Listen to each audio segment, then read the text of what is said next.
Financial success is not related to your behavior. Have you ever wondered how a person with many academic achievements ends up having less money than someone who has low academic level? Human behavior is a determining variable in financial performance, from something as large as the economy of a country to as small as your personal finances. But at the same time, it is more difficult to control it. In this video, we are going to summarize the most important chapters of a book called The Psychology of Money, written by Morgan Housel. Chapter 1. No one is crazy. The idea we have how the world and money works has little to do with what is really in the world, and a lot to do with what is really believed. And this is influenced by our personal experience. And this depends on your immediate context. For example, a person who lives in a country with an inflation crisis has had negative experience with savings, and therefore has to spend every he earns as soon as possible. However, someone who believes and lives in a country with a stable currency thinks different about saving money and has more optimistic perspectives. And this is how two intelligent people have a different perspective on saving and investing money. To multiply money, an average professional in Australia before the pandemic crisis could not understand people from other latitudes who have experienced many economic crises in their lives, can analyze the numbers but would never have the experience personally. Every decision people make with their money is justified by the information that they have at the time and is connected to their unique mental model of how the money. Chapter number 3. Never is enough to do crazy things. A lot of people want to be rich. Do you know when it's enough? How much would you like to earn? There was a party organized by rich people. Two writers assisted, Kurt Vonnegut and Joseph Hale. Vonnegut said that he is billionaire and he will get more money in a simple day than all the money that Hiller will get with his bestseller book. And he said, yes, you're right, but I have something that you don't have and will never get enough. There is a risk. You might never get enough. People might have it all, power, properties, cars, but might lose it all because they want to get more and more. The authors tell the history of Ryan Woodhouse, who was orphaned when he was only a teenager. But years later, will have a Harvard invitation, and he will become the McKinsey CEO by 2008. And his net worth was $100 million. But he wanted to get even more. And he demonstrated in the same year when he was facing the financial crisis. Warren Buffett decided to invest $5 billion in the bank so he can survive. He got this information before anyone else, thanks to Goldman Sachs. And he decided to secretly agree to buy Goldman Sachs shares before they rushed to the Buffett investment. In consequence of this, Buffett was arrested for insider trafficking. He ruined his reputation and his career, motivated by greed of never having enough. In this chapter, author gives us an important lesson. 1. The ability to make the goals shorter and shorter. When the taste for more health and power increases more than the self-satisfaction, is a red flag that you probably. Chapter number 3. Never is enough to do crazy things. A lot of people want to be rich. Do you know when it's enough? How much would you like to earn? There was a party organized by rich people. Two writers assisted, Kurt Vonnegut and Joseph Hale. Vonnegut said that he is billionaire and he will get more money in a simple day than all the money that Hiller will get with his bestseller book. And he said, yes, you're right, but I have something that you don't have and will never get enough. There is a risk. You might never get enough. People might have it all, power, properties, cars, but might lose it all because they want to get more and more. The authors tell the history of Ryan Woodhouse, who was orphaned when he was only a teenager. But years later, will have a Harvard invitation, and he will become the McKinsey CEO by 2008. And his net worth was $100 million. But he wanted to get even more. And he demonstrated in the same year when he was facing the financial crisis. Warren Buffett decided to invest $5 billion in the bank so he can survive. He got this information before anyone else, thanks to Goldman Sachs, and he decided to secretly agree to buy Goldman Sachs shares before they rushed to the Buffett investment. In consequence of this, Buffett was arrested for insider traffic. He ruined his reputation and his career, motivated by greed of never having enough. But this chapter after gives us an important lesson. 1. The ability to make the goals shorter and shorter. When the taste for more health and power increases more than the self-satisfaction, is a red flag that you probably are getting, saying that you're about to take more and more risk. Irrational. True satisfaction is having enough, not in constant expectation. Number 2 lesson is social comparison is a problem. Comparing yourself to others is a torture that you should avoid. There will be always someone who has better results than you. There will be someone who is above you, higher up the leader. Comparing to them will steal your joy, ruin your own race. And number 3, there are many things that are not worth risking regardless of the potential gain. Reputation is priceless. Freedom is priceless. Independence is priceless. Family and friends are priceless. Being loved by those who love you is priceless. Happiness is priceless. If you want to have this with you, you must know when to stop taking risk, which can damage all of these things mentioned before. The chapter number 4 is confusing compound capitalization. There are many investment texts, many of them very good, especially those that talk about how Warren Buffett made his fortune through his investment. Today, Warren's fortune reaches $86.5 billion. Without doubt, a phenomenal investor. But there is something you should not lose sight of. He has been an investor since he was just born. So in that way, all of his assets were activated after the age of 50. Warren's ability to invest, but his secret is the time. This is how compound capitalization works. The lesson that the author wants to teach us in this chapter is a good investment is not about obtaining the highest returns.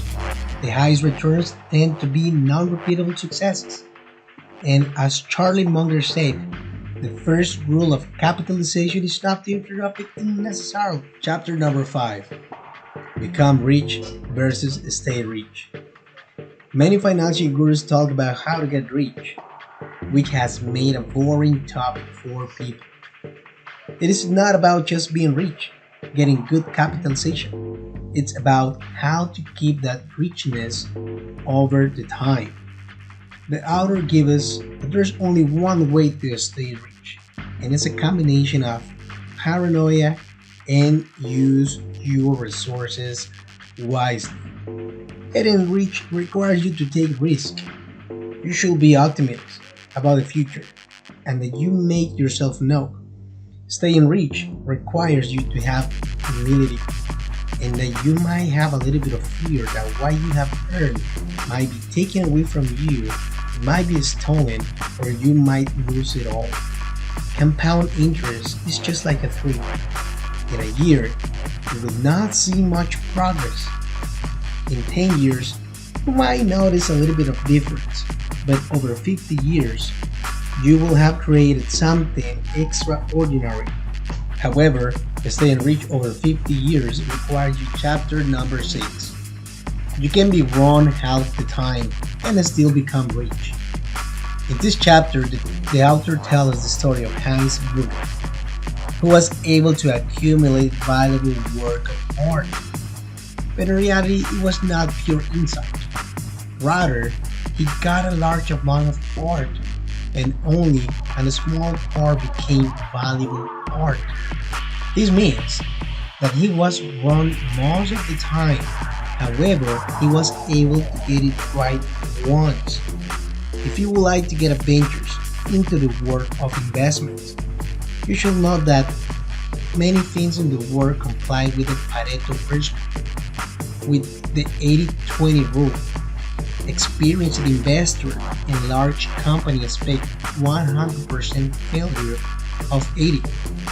If you see something achieve extraordinary results or became famous or influential, it's only one in a billion ever. This is the stock market, such as the stock market. Some will perform well and only some will generate incredible performance. According to the book, Warren admitted that he has the owner of more than 400 different companies when it's about shares, but the most significant profits came from only 10 of them. Many companies understand. Chapter number 7, Freedom. Here was the author tell us how he wanted to become an investment banker. Because they were getting a lot of money, he thought that he would be happy once he worked on it. When he was already working as an investment banker, he had realized why they were getting so much money. They worked harder, under pressure, and under more controlled hours than any other human being could handle. He tells us that even though he felt important in that job and he was well paid, there was a moment where he couldn't believe how he had become a slave. He was forced to work every second of his day, making that age one of the most horrible of his life. He couldn't stand more than a month of working under that pressure. Working on something that you can control will make the job something you hate, no matter how much you love your activity. If it takes all of your time, you will end up hating that job. The highest form of health, the highest form of wealth is getting up in the morning and saying, I can do whatever I want. We hear people say all the time they want to be happy, but the happiness is complex because we are different. But there is something in common. The universal fuel of joy is the ability to control your own life. There are tempting opportunities to make money, but many are traps that are difficult to escape once you get into it. Do not fall into the endless cycle of earning more and losing one of your more precious values, freedom. The ability to do what you want, with whom you want, when you want, for as long as you want is priceless. Chapter number 9. Wealth is what you don't see. You might look at somebody who's, somebody as a rich person, but you can tell for sure at first glance. You might be looking just at the tip of the iceberg. Don't be fooled by those who flaunt with their wealth. It seems stupid to say it, but the only way to accumulate wealth is not to spend. Many times when people say they want to be a millionaire, what they mean is they want to spend millions, but spending millions is the opposite of being a millionaire. Wealth is hidden. It is something that it should be safe, not to be spent. Wealth is optional, is flexibility, and growth. Wealthy is the ability to buy things if they are necessary. Spending money to show others that you have is the fastest way to lose money.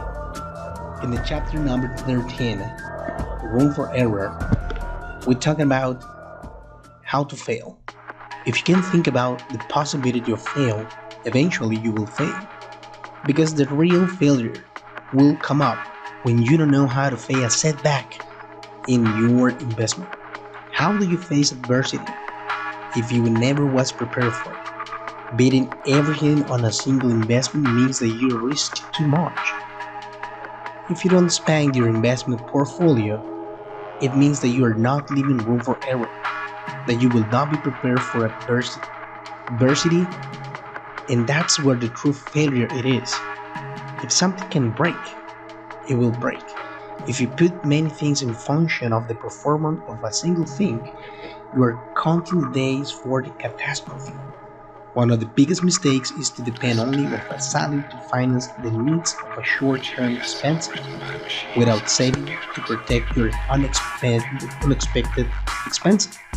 In the future, we like to think that we are saving for something safe, like buying a car or retirement, but the reality is that we don't know what will happen tomorrow.